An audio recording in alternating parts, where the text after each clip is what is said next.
A'udzubillahi minasyaitonir rajim. Bismillahirrahmanirrahim. Rabbi shrah li sadri. Assalamualaikum warahmatullahi wabarakatuh.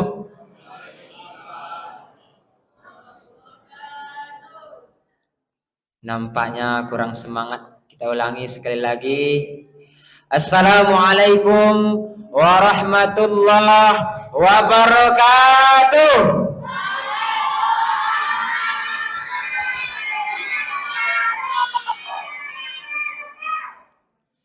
Alhamdulillah, alhamdulillahillazi anzalal Qur'an fi sahri Ramadan hudan linnas wa bayyinatin minal huda wal furqan. Asyhadu an la ilaha illallah wahdahu la syarikalah wa asyhadu anna Muhammadan abduhu wa rasuluh la nabiyya wa rasula ba'dah. Qalu subhanaka la ilma lana illa ma 'allamtana innaka antal alimul hakim. Hasbiyallahu ni'mal wakil, ni'mal maula wa ni'man nasir. Wala haula wala quwata illa billahil aliyil azim. Amma Bapak-bapak, ibu-ibu, hadirin jamaah salat Isya yang insyaallah dirahmati oleh Allah Subhanahu wa taala. Di antara nikmat yang paling besar yang Allah berikan kepada kita semua ialah ketika azan Isya berkumandang, tergerak hati kita untuk datang ke Masjid Nurul Huda ini. Itu nikmat yang sangat luar biasa yang patut kita syukuri pada saat sekarang ini. Karena jikalau bukanlah rasa iman yang ada di dalam dada kita ini, tak mungkin kita mau datang ke masjid ini. Tak mungkin kita bisa berkumpul di malam hari yang berbahagia ini. Sepatut dan sewajarnya lah bagi kita semua untuk bersyukur kepada Allah Subhanahu wa taala. Salah satu tanda seorang hamba bersyukur kepada Allah dikatakan oleh Imam Al-Ghazali di dalam kitabnya ialah mengucapkan hamdalah dengan mengucapkan alhamdulillahi rabbil alamin atas limpahan nikmat dan rahmat yang Allah berikan kepada kita semua sehingga kita dapat hadir di masjid yang sama-sama kita cintai ini. Selanjutnya selawat dan salam tak pernah lupa, tak pernah bosan kita kirimkan kepada Nabi besar Muhammad sallallahu alaihi wasallam sebagai suri tauladan dalam aspek kehidupan yang patut kita contoh dalam kehidupan kita sehari-hari. Sebanyak 124.000 nabi dan rasul yang Allah utus ke atas bumi ini disaring menjadi 312 rasul. Setelah itu disaring kembali menjadi 25 rasul pilihan. Setelah itu disaring kembali menjadi 5 rasul ulul azmi. Setelah itu disaring kembali menjadi satu yang titelnya Habibullah, Nabiullah Sayyidina wa Habibina wa Safiina wa Maulana Muhammad sallallahu alaihi wasallam, yang sebanyak 124.000 nabi dan rasul yang Allah utus ke atas bumi ini, Allah berikan satu doa makbul yang apabila dipakai oleh nabi tersebut doa itu maka langsung diijabah oleh Allah Subhanahu wa taala, langsung dikabulkan oleh Allah Subhanahu wa taala. Nabi Ibrahim telah ia pakai doa itu ketika dia dibakar. Nabi Musa alaihissalam telah ia pakai doa itu. Nabi Musa alaihissalam telah ia pakai doa itu. Namun Nabi Muhammad sallallahu alaihi wasallam ketika perang Uhud terjadi, perang yang sangat dahsyat, ketika umat Islam dipukul mundur oleh kafir Yahudi, ketika itu umat Islam kalah dari kafir Yahudi, pelipis beliau berdarah, kaki beliau berdarah. Sahabat berkata kepada Rasul, "Ya Rasulullah, inilah waktu engkau memakai doa itu. Pakailah doa itu ya Rasulullah. Berdoalah kepada Allah agar musuh, agar orang kafir ini diratakan oleh Allah Subhanahu wa taala." Namun apa kata Nabi Muhammad sallallahu alaihi wasallam? Tidak wahai sahabatku, akan kusimpan satu doa ini untuk syafaatan li ummati yaumal qiyamah, untuk syafaat bagi umatku pada hari kiamat kelak nanti, kata Rasul. Hendaknya kita yang hadir malam ini, kita yang berada di Masjid Nurul Huda ini, diberikan Rasulullah Sallallahu Alaihi Wasallam syafaatnya, yang pada hari itu dikatakan dalam Al-Quran surah Yasin ayat 63, al-yauma nahtimu ala afwahihim.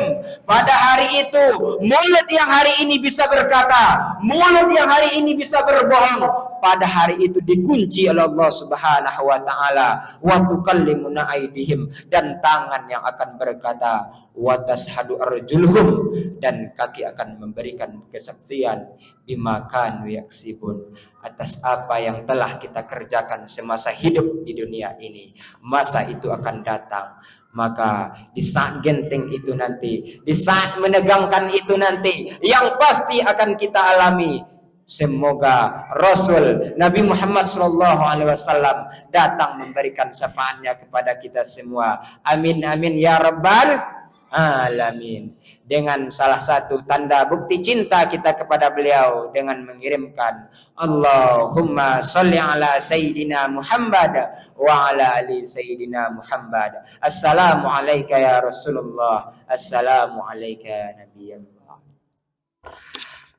Yang sama-sama kita hormati Bapak Pengurus Masjid Nurul Huda, tokoh masyarakat, bapak-bapak, ibu-ibu, kawan-kawan, teman-teman, adik-adik yang insya Allah kita semua dirahmati oleh Allah Subhanahu wa taala. Adapun tema atau judul yang diamanahkan oleh MDI Kota Pekanbaru pada malam yang ke-20 ini ialah air mata taubat sebagai bahasa ketulusan. Apa judulnya? Air mata taubat sebagai bahasa ketulusan. Bapak-bapak, ibu-ibu yang dirahmati oleh Allah Subhanahu wa taala, taubat berasal dari kata taba yatubu taubatan, yang artinya kembali ke jalan yang benar. Jika hari ini kita menyimpang dari jalan itu, maka hari ini juga kita kembali ke jalan yang benar itu, ke jalan yang lurus itu. Itulah yang dinamakan dengan taubat, kembali ke jalan yang benar. Sebagaimana Allah katakan dalam Al-Quran surah Tahrim ayat 8 yang berbunyi, ya ayyuhallazina amanu tubu ilallahi taubatan nasuha. Wahai orang-orang yang beriman, bertaubatlah kepada Allah dengan sebenar-benar taubat. Maka di malam yang ke-20 ini, kesempatan bagi kita semua, terutama pribadi saya yang menyampaikan, untuk kita semua bertaubat dengan sebenar-benar taubat. Karena di dalam menjalani hidup dan kehidupan ini, hidup ini adalah ujian. Tidak ada satu orang manusia pun yang bebas dari ujian. Banyak di antara manusia yang kembali ke jalan Allah, yang hijrah ke jalan Allah, taat kepada Allah Subhanahu wa taala. Namun ketika datang ujian, dia murka kepada Allah, dia membantah, dia husnuzan kepada Allah Subhanahu wa taala. Kenapa saya telah taat ibadah namun masih diberikan oleh Allah ujian? Padahal jangankan kita hadirin, Nabi Ibrahim pun yang pilihan Allah, pilihan antara nabi, pilihan di antara rasul, dijuluki dengan Rasul Ulul Azmi, Nabi Ulul Azmi, namun beliau tetap mempunyai ujian yang sangat berat. Apalagi kita manusia yang banyak, kita sebagai manusia yang banyak dosa ini, kita tidak pernah luput dari ujian, kesalahan dan kehilafan. Maka malam inilah kesempatan kita untuk bertaubat kepada Allah Subhanahu wa taala. Kenapa bulan ini dinamakan dengan bulan Ramadan? Karena di bulan Ramadan inilah kesempatan kita untuk meminta ampun kepada Allah Subhanahu wa taala. Hadirin bapak-bapak yang insya Allah dirahmati oleh Allah Subhanahu wa taala. Ada beberapa cara agar kita diampuni oleh Allah Subhanahu wa taala. Kenapa saya katakan agar kita diampuni oleh Allah Subhanahu wa taala? Karena Nabi Muhammad pernah mengatakan, sampai 3 kali Nabi Muhammad mengatakan, celakalah, celakalah, celakalah, kata Nabi, orang yang bertemu dengan bulan Ramadan, namun setelah Ramadan dia tidak mendapatkan ampunan dari Allah Subhanahu wa taala. Celaka seorang hamba itu ketika dia bertemu dengan bulan Ramadan, namun setelah selesai Ramadan ini dia tidak mendapatkan ampunan dari Allah Subhanahu wa taala. Dan bulan Ramadan ini sebagai bulan ampunan bagi kita semua. Marilah kita berlomba-lomba untuk meminta ampun kepada Allah Subhanahu wa taala. Di antara beberapa caranya ialah yang pertama, senantiasa memperbanyak istighfar, meminta ampun kepada Allah Subhanahu wa taala dengan mengucapkan astaghfirullahalazim. Kalau tak bisa baca yang panjangnya, silakan baca yang pendeknya. Senantiasalah dimanapun, waktu apapun, senantiasalah meminta ampun kepada Allah Subhanahu wa taala. Perbanyaklah istighfar, apalagi di bulan Ramadan yang Allah janjikan keampunan ini. Itu yang pertama caranya agar kita diampuni oleh Allah. Yang kedua, caranya agar kita diampuni di bulan Ramadan ini dengan senantiasa memperbanyak sholat sunnah taubat. Bagaimana sholat sunnah taubat itu, Ustaz? Cara sholat sunnah taubat itu yang paling baik waktunya ialah sebelum sholat isya berkumandang. Di saat itulah kita sangat baik digunakan untuk melaksanakan sholat sunnah taubat. Yang mana usollinya, bahasa Arabnya usolli sunnatal taubati rakaataini lillahi ta'ala. Sengaja aku sholat sunnah taubat 2 rakaat karena Allah Ta'ala. Tak bisa bahasa Arabnya, silakan pakai bahasa Indonesianya. Insya Allah diterima oleh Allah Subhanahu wa Ta'ala. Sholat 2 rakaat, 6 rakaat paling banyaknya. Maka senantiasalah mulai saat ini agar kita diampuni oleh Allah Subhanahu wa Ta'ala, agar kita tidak termasuk orang yang celaka, kata Rasulullah Sallallahu Alaihi Wasallam. Perbanyak sholat sunnah taubat. Terus yang ketiga caranya agar kita diampuni oleh Allah Subhanahu wa taala, senantiasa di bulan Ramadan ini perbanyak amal kebaikan, perbanyak bersedekah, terutama di bulan Ramadan ini. Maka dengan melakukan hal kebaikan tersebut, insya Allah hidayah akan pintu taubat akan dibukakan oleh Allah Subhanahu wa taala. Ada 3 barulah taubat kita diterima oleh Allah Subhanahu wa taala. Yang pertama, kita sesali atau kita akui di dalam hati kita dosa yang kita perbuat tersebut. Diakui di dalam hati dosa yang pernah kita lakukan. Diakui di dalam hati kita. Dan yang kedua, diucapkan dengan lisan, yaitu dengan meminta ampun kepada Allah, dengan mengucapkan istighfar, astaghfirullahalazim. Dan yang ketiga caranya, senantiasa tidak mengulangi perbuatan yang telah kita kerjakan itu. Bukan mengulangi, tapi tidak mengerjakan perbuatan yang telah kita lakukan, yang telah lewat itu. Maka barulah taubat kita diterima oleh Allah Subhanahu wa taala. Jika hari ini kita tidak sholat, maka besok pagi kita harus sholat. Seandainya kita tinggalkan sholat lagi, maka taubat kita belum sebenar-benar taubat, belum dinamakan dengan taubat nasuha.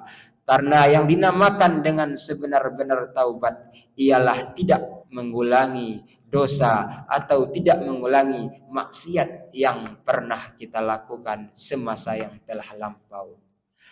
Hadirin bapak-bapak yang insya Allah dirahmati oleh Allah Subhanahu wa Ta'ala.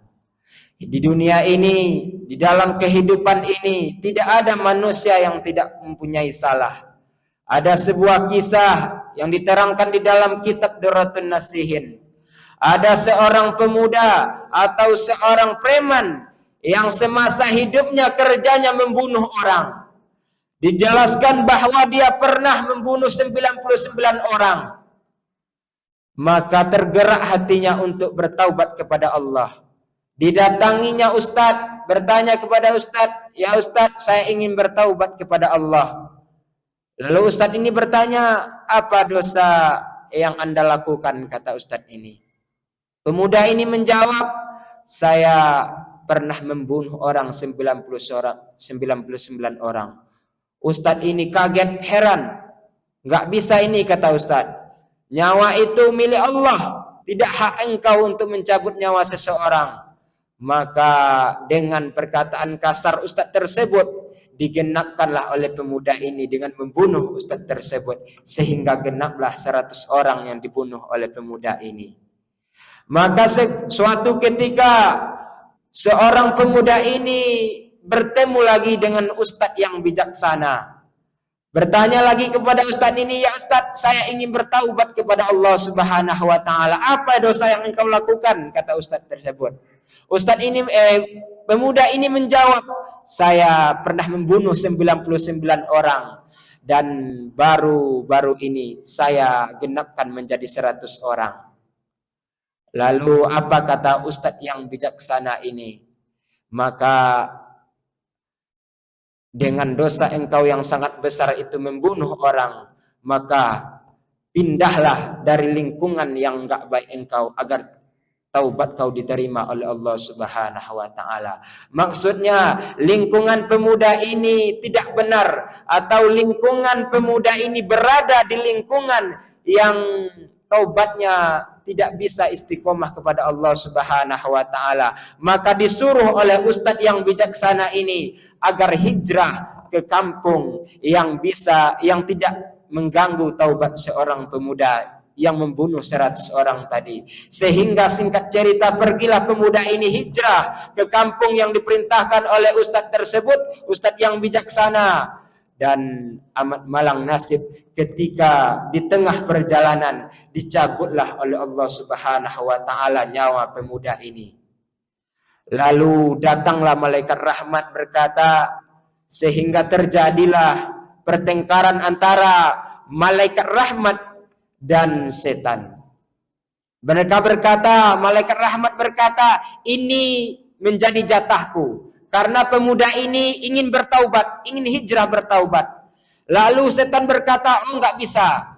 Pemuda ini pernah membunuh orang 100 orang. Ini dosanya sangat besar," kata setan. Lalu diperintahkan oleh Allah Subhanahu wa Ta'ala, malaikat Jibril menyampaikan wahyu bahwa diperintahkan oleh Allah Subhanahu wa Ta'ala ukur mana yang paling dekat jarak dia meninggalkan kota tempat dia bermaksiat atau dekat kota tempat dia berhijrah, kata malaikat Jibril. Sehingga diukurlah, alhamdulillah, dekat jarak hijrah pemuda ini ke kota yang dia ingin bertaubat kepada Allah Subhanahu wa Ta'ala. Maka kata malaikat Jibril, diterimalah taubat seorang pemuda ini yang membunuh 100 orang. Maka kesimpulannya, bukan berarti kita membunuh orang 100 orang untuk bertaubat kepada Allah Subhanahu wa Ta'ala. Dari kisah ini dapat kita ambil pelajaran, sebanyak apapun dosa kita, sejauh apapun kita dari Allah Subhanahu wa Ta'ala, pintu taubat selalu terbuka oleh Allah Subhanahu wa Ta'ala. Besar dosamu, lebih besar pintu taubat yang Allah berikan kepada kita semua. Oleh sebab itu, di bulan Ramadan ini senantiasalah memperbanyak kebaikan, agar kita dibukakan oleh Allah Subhanahu wa taala pintu keberkahan, pintu taubat yang dikatakan oleh Rasulullah sebagai bulan ampunan di bulan suci Ramadan ini. Mungkin demikian yang dapat saya sampaikan, lebih dan kurang saya minta maaf. Akhirul kalam, assalamualaikum warahmatullahi wabarakatuh.